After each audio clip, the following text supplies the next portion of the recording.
Est-ce que tu connais ce tas de ruines en haut d'Athènes où tout le monde fait des selfies? C'est l'Acropole. En vrai, c'est un des berceaux de notre civilisation. Démocratie, théâtre, philo, tout est né ici, il y a 2500 ans. On entre par les propylées, l'entrée du site. À l'époque, c'était une porte monumentale, puis un palais, puis une résidence de duc. Bref, ça a tout fait sauf Airbnb. Quoi qu'il faut pas dire ça parce qu'on va leur donner des idées, déjà que c'est 20 € l'entrée. Et là, le Parthénon. C'est le temple d'Athéna, massif, célèbre, à moitié explosé. Mais imaginez-le peint en rouge, bleu, doré. Car oui, il était coloré.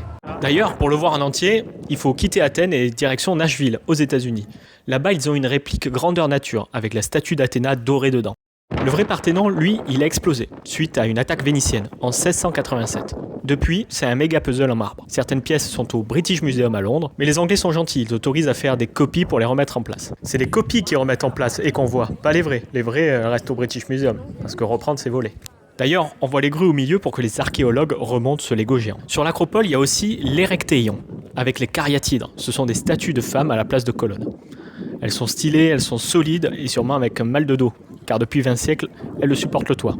En bas, l'Odéon d'Hérode Atticus, c'est le théâtre antique, toujours en service. Il y a de la musique, des concerts, mais à l'époque, il y avait un toit. Aujourd'hui, il a disparu. Cet endroit, il n'est pas que vieux et joli. Si on regarde mieux, on peut voir que sur les colonnes, sur les murs, il y a des traces de balles. Car oui, celui a toujours été une forteresse, très bien gardée. Et pendant la guerre d'indépendance, il y a eu des combats ici. Difficile à croire quand on voit tous les touristos aujourd'hui.